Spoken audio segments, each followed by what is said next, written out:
Passagem de ciclone pelo Rio Grande do Sul deixa pelo menos 22 mortos. Presidente Lula defende voto secreto de ministros do STF após críticas ao ministro Cristiano Zanin. E você vai ver também. Incêndio em comunidade de Santos, no litoral de São Paulo, destrói 150 moradias de madeira. Cão é diagnosticado com raiva em São Paulo. A doença é letal em quase 100% dos casos e pode afetar humanos. Líderes da Rússia e da Coreia do Norte devem se encontrar para discutir acordos de armas. A Fundação da Graça do Rio de Janeiro e da Bahia já começaram as ações da campanha do Setembro Amarelo de prevenção ao suicídio. Agora no Jornal das 18h30.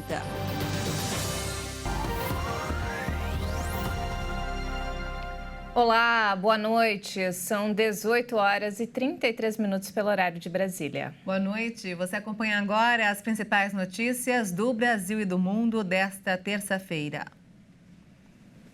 As fortes chuvas que atingem o Rio Grande do Sul já deixaram 22 mortos desde ontem no estado. Há também registro de uma morte em Jupiá, Santa Catarina. Na tarde de hoje, o governador do Rio Grande do Sul, Eduardo Leite, sobrevoou municípios atingidos pelas enchentes na região e confirmou que 15 corpos foram encontrados no município de Mussum, no Vale do Taquari. A região, na área central do estado, está completamente inundada por um rio. O ciclone extratropical que se formou no Rio Grande do Sul na noite de segunda-feira causou vento forte, chuva e aumento no nível dos rios, causando enchentes e deixando pessoas desalojadas em mais de 50 municípios do estado. De acordo com a Defesa Civil, quase 3.000 pessoas ficaram desalojadas, sendo Nova Bassano a cidade mais atingida até o momento. O município, com pouco mais de 9.000 habitantes, registrou 90 famílias desabrigadas após a enchente causada pelo aumento do nível do rio Sabiá. As áreas mais afetadas no estado foram o norte, a Serra e o Vale do Taquari. E pela manhã nós mandamos as nossas equipes, Polícia Civil, Brigada Militar, Corpo de Bombeiros, a própria Polícia Rodoviária Federal, com suas aeronaves para também auxiliar no resgate, mas esse resgate aéreo ele sempre demanda e depende de uma situação climatológica. Nós tivemos um fechamento do teto, que as aeronaves tiveram que ficar em solo, mas já estão de novo no ar fazendo o resgate dessas pessoas. Segundo o Centro Nacional de Monitoramento e Alertas de Desastres Naturais, o acumulado de chuva chegou a 328 milímetros em Passo Fundo e 207 em Caxias do Sul. Essa era a quantidade total esperada para todo o mês de setembro em ambos os municípios. Diversas pessoas ficaram ilhadas em suas residências. O governador Eduardo Leite está acompanhando toda a situação junto à Defesa Civil do Estado e demais órgãos e destacou que, no momento, a prioridade é o resgate das famílias. Agora é o momento de proteger as vidas, de cuidar das pessoas. A reconstrução, os bens materiais, isso a gente vai ver logo em seguida, assim que a situação estiver estabilizada. Agora é cuidar das vidas das pessoas. Então a gente está com centenas de homens e mulheres das nossas forças de segurança atuando para fazer os resgates. O fenômeno climático teve origem a partir de um sistema de baixa pressão que se formou no oceano entre o Rio Grande do Sul e o Uruguai, causando ventos fortes e chuvas intensas. De acordo com o Climatempo, o ciclone já está se afastando do Brasil em direção a alto mar. Além disso, a frente fria que estava atuando sobre o estado avança para a região sudeste, o que deve contribuir para a estabilização do clima no Rio Grande do Sul. Porém, a situação ainda é preocupante e todos os órgãos municipais, estaduais e federais estão unidos para minimizar os danos causados. E eu queria dar um comunicado ao povo do Rio Grande do Sul que amanhã o ministro da Defesa Civil vai ao Rio Grande do Sul, que o chefe da Defesa Civil vai ao Rio Grande do Sul e outra vez dizer ao povo gaúcho que nós estamos prontos para ajudar naquilo que for necessário. Aonde tiver um problema, o governo federal estará lá para ajudar as pessoas a se salvar desses problemas. Portanto, nossa solidariedade ao povo gaúcho. Peço a Deus que diminua a chuva, porque as pessoas precisam ter paz, tranquilidade e sossego para continuar vivendo bem, trabalhando e curtindo a vida como é de direito de todo mundo. Essa Essas foram as informações aqui do Rio Grande do Sul. Volto com vocês. Um incêndio de grandes proporções destruiu pelo menos 150 casas de madeira em uma comunidade em Santos, no litoral de São Paulo. O incêndio começou na comunidade São José na noite de ontem e seguiu pela madrugada. As chamas e a fumaça puderam ser vistas de outras áreas mais afastadas. 15 viaturas e 43 bombeiros foram chamados para conter as chamas, que se espalharam rapidamente por causa dos ventos fortes. A comunidade fica em uma área de mangue, o que dificultou a chegada das equipes. 3 unidades do Serviço de Atendimento Móvel de Urgência foram deslocadas para prestar socorro às vítimas que inalaram fumaça. Alguns pacientes foram levados ao hospital, mas não houve registro de morte. Ainda não se sabe o que provocou o incêndio. Os desabrigados estão sendo atendidos em uma escola municipal que vai servir como posto de doações. E mudando de assunto, olha só, durante a live semanal de hoje, que acontece todas as terças-feiras, o presidente Lula defendeu que o voto dos ministros do Supremo Tribunal Federal possa ser feito de forma secreta, sem que a população saiba. A declaração, que gerou polêmica, foi transmitida em suas redes sociais. As posições que o ministro Cristiano Zanin, ex-advogado do presidente na Lava Jato, tem adotado em julgamentos sensíveis para a corte, como drogas e crimes, o colocaram como alvo de críticas de movimentos que compõem a base do governo. A Suprema Corte decide, a gente cumpre. Sabe? É assim que é. Eu, aliás, se eu pudesse dar um conselho, é o seguinte: a sociedade não tem que saber como é que vota o ministro da Suprema Corte. Eu acho que o cara tem que votar, ninguém precisa saber. Votou a maioria 5-4, 6-4, 3-2. Não sei ninguém também. Foi o Showa que votou, foi o Camilo que votou. Porque aí cada um que perde fica com raiva, cada um que ganha fica feliz. Então, para a gente não criar animosidade, eu acho que era preciso começar a pensar se não é o jeito da gente mudar o que está acontecendo no Brasil. E olha só, um dos primeiros votos do novo ministro indicado por Lula, o STF, Cristiano Zanin, surpreendeu partidários pelo presidente pelo viés conservador. O ex-advogado do petista votou contra a descriminalização do porte de maconha para uso pessoal. Depois, porém, mostrou alinhamento com a posição do governo ao declarar voto contrário ao marco temporal para terras indígenas. Lula deve indicar mais um ministro ao Supremo até outubro. E mudando de assunto, uma notícia que vai pesar no bolso do brasileiro. Pois é, o litro do diesel ficou mais caro nesta terça-feira. A estimativa é que esse reajuste fique em torno de 11 centavos a mais em todo o país. Também será retomada a cobrança sobre o biodiesel, que representa 12% da mistura vendida nos postos. Embora seja nas distribuidoras, a previsão é de que chegue ao consumidor final.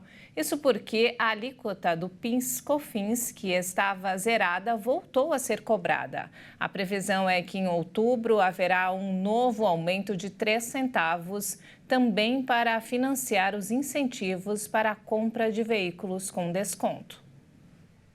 E vamos agora ao mercado financeiro. O dólar fechou em alta nesta terça-feira após dados da China reforçarem a visão de que a segunda maior potência mundial passa por um período de desaceleração econômica.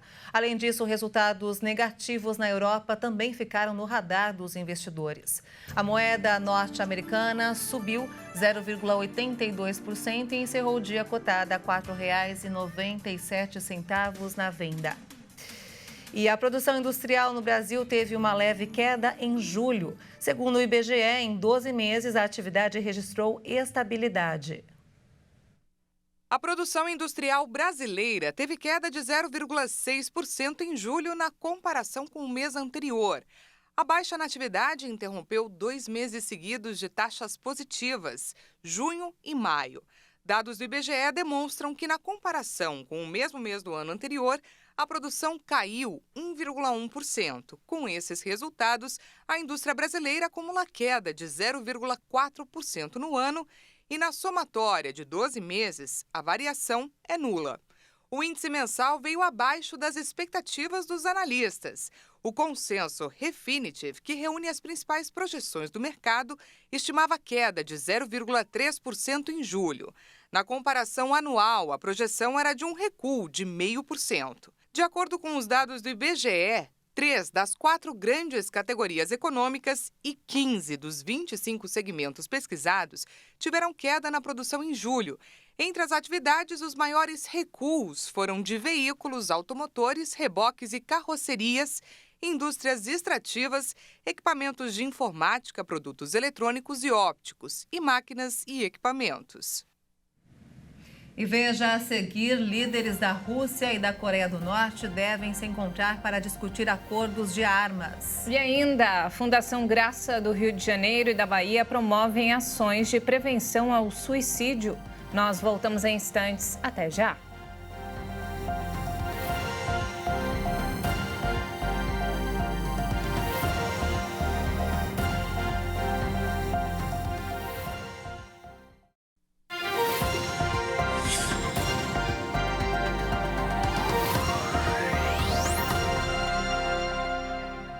E nós estamos de volta, 18 horas e 46 minutos pelo horário de Brasília. E vamos agora direto ao Rio de Janeiro com informações desta terça-feira com o repórter Anderson Nascimento. Boa noite, Anderson. Boa noite, Anderson. Boa noite, Maria Alice e Juliana. Uma operação da Polícia Federal desarticulou um esquema de jogo do bicho. Os investigadores fizeram diversos flagrantes na Ilha do Governador, na zona norte da cidade, de arrecadação de dinheiro nos pontos de venda comandados por Ailton Guimarães Borges, o Capitão Guimarães, um dos maiores contraventores do Rio. Todo o dinheiro era levado para um escritório em Niterói, na região metropolitana, no primeiro dia útil de cada mês. Na última sexta-feira, durante uma das etapas da operação, 13 pessoas foram presas, entre elas 6 policiais. Mais de R$1 milhão foram apreendidos na ação. Além de corrupção passiva e porte ilegal de arma de fogo, o grupo também é investigado por homicídios. E a Comissão Parlamentar de Inquérito, que investiga pirâmides financeiras, aprovou a convocação dos donos da 123 Milhas para prestarem depoimento. Aqui no Rio de Janeiro, o PROCON foi à justiça contra a empresa e pedindo o aresto de R$5 milhões para os clientes. O modelo de negócios da 123 Milhas é baseado na compra de milhas por uso de cartões de créditos ou programas de fidelidade. O mercado ainda não tem regulação e o problema começou quando as empresas aéreas tiveram alta na procura após pandemia e aumentaram a quantidade de milhas cobradas para a emissão de passagens. A Associação Brasileira das Agências de Viagens pretende rever esse modelo de negócio que coloca em risco o turismo no Brasil e a confiança do consumidor. Eu fico por aqui e amanhã eu volto com mais notícias do Rio. Até lá. Anderson, muito obrigada. Uma ótima noite para você. Até mais. Obrigada, Anderson, pelas informações e até amanhã. O julgamento da Boate Kiss voltou à estaca zero. O Superior Tribunal de Justiça manteve a anulação do Tribunal de Júri, que condenou 4 pessoas pela tragédia de janeiro de 2013 na boate localizada em Santa Maria, no Rio Grande do Sul. 242 pessoas morreram e mais de 600 ficaram feridas. Os responsáveis foram condenados apenas de 18 a 22 anos de prisão, mas recorreram e há 10 anos aguardam a solução em liberdade. Com a decisão de hoje do STJ, o julgamento volta para a primeira instância. E mudando de assunto, o Instituto Pasteur confirmou o primeiro caso de raiva canina na cidade de São Paulo desde 1983. O cão infectado é da região do Butantã, na zona oeste do estado. O órgão intensificou as ações de vigilância, como a vacinação dos animais nas casas pela unidade de saúde, enquanto o caso segue em investigação. Já foram visitados 384 imóveis e vacinados 367 animais como parte das atividades de bloqueio. Quando foi resgatado no dia 27, o cão apresentava sintomas neurológicos. Ele foi levado para um centro veterinário em Taboão da Serra e tratado isoladamente.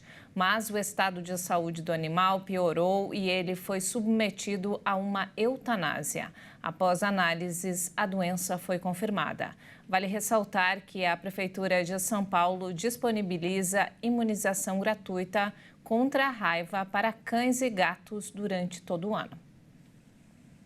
Nos destaques internacionais, o líder norte-coreano Kim Jong-un planeja viajar para a Rússia ainda neste mês para se encontrar com o presidente russo Vladimir Putin. O chefe de Estado norte-coreano deve negociar a exportação de mais armas à Rússia para a guerra na Ucrânia.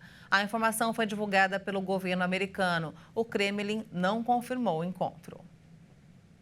A Casa Branca afirmou que o líder norte-coreano tem a intenção de visitar a Rússia para discutir com Putin a venda de armas de Pyongyang para a guerra na Ucrânia. Na semana passada, o governo americano disse que a Rússia já mantinha conversas secretas com a Coreia do Norte para adquirir munições e suprimentos para a campanha militar de Moscou na Ucrânia.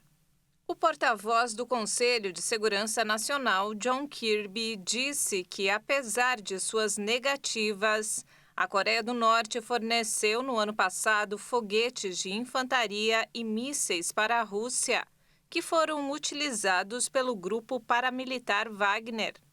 As viagens do líder norte-coreano ao exterior são raras. Além das visitas a Singapura e ao Vietnã em 2018 e 2019 para reuniões com o então presidente dos Estados Unidos, Donald Trump, Kim Jong-un fez 4 visitas à China. Também se reuniu com Putin em Vladivostok em 2019. E de volta ao Brasil, olha só, as ações da campanha do Setembro Amarelo de combate ao suicídio pelo país já começaram. E no Rio de Janeiro, a Fundação Graça de Comunicação realizou um evento para os moradores da Cidade de Deus. E nas ruas de Salvador, o projeto foi promovido pela Fundação Graça da Bahia. Coletes e balões amarelos para fazer referência à campanha de conscientização sobre o suicídio na Bahia. Nas ruas de Salvador, o grupo de voluntários encenou e cantou palavras de amor e valorização da vida. Jesus morreu para que você tivesse vida. A ação promovida pela Fungrab, a Fundação Graça da Bahia, levou mensagens de esperança a quem mais precisa. Além disso, uma palestra sobre prevenção do suicídio também foi realizada. É um trabalho social lindo, imagine, nós temos aqui bem mais de 100 pessoas. Olha lá, você não está sozinho, sozinha, pode ver ali outra dando um abraço ali, abraçando as pessoas. Vejam bem, em todas as partes dessa localidade nós temos equipes aqui trabalhando nesse intuito, nesse propósito. Abençoar, ajudar. Olha bem, minha esposa inclusive está ali agora abordando uma senhora. Está ali abordando uma senhora, falando do amor de Deus para uma senhora. Tem sido de grande valia esse trabalho aqui da Fungrab, aqui no estado da Bahia. Já o estado do Rio de Janeiro é atendido pela Fungraco, a Fundação Graça de Comunicação. Lá, o palco da ação desse fim de semana foi a Cidade de Deus, que também recebeu uma palestra sobre a campanha. A gente sabe que a questão da depressão é algo que tem envolvido muitas pessoas, tem atingido muitas pessoas, e muitas pessoas acabam sofrendo de uma forma silenciosa. Então eu creio que tanto para aquela pessoa que está sofrendo, né, com algo semelhante, ou alguém que tem alguém sofrendo, isso é uma maneira dela poder, de alguma forma, auxiliar essa pessoa e aquela também poder buscar um auxílio, que é isso que nós esperamos aqui hoje. Os moradores da comunidade ainda contaram com uma série de serviços oferecidos pela Graça em Ação, parceira do projeto. Tanto no Rio quanto em Salvador, as fundações idealizadoras dos projetos da campanha Setembro Amarelo têm parceria com a Igreja Internacional da Graça de Deus e colocam a fé como principal meio de valorização da vida, o caminho para a redução dos números do suicídio. Anualmente, mais de 700 mil pessoas tiram a própria vida no mundo, segundo dados da Organização Mundial da Saúde. Uma estatística que poderia ter sido engrossada pela Rosimar alguns anos atrás. Veio a primeira tentativa de suicídio, onde eu tentei dar um tiro na cabeça. Djavan não tentou, mas chegou bem perto da morte. Até pensar em tirar minha vida, eu pensei. Ambos foram consumidos pela depressão no passado.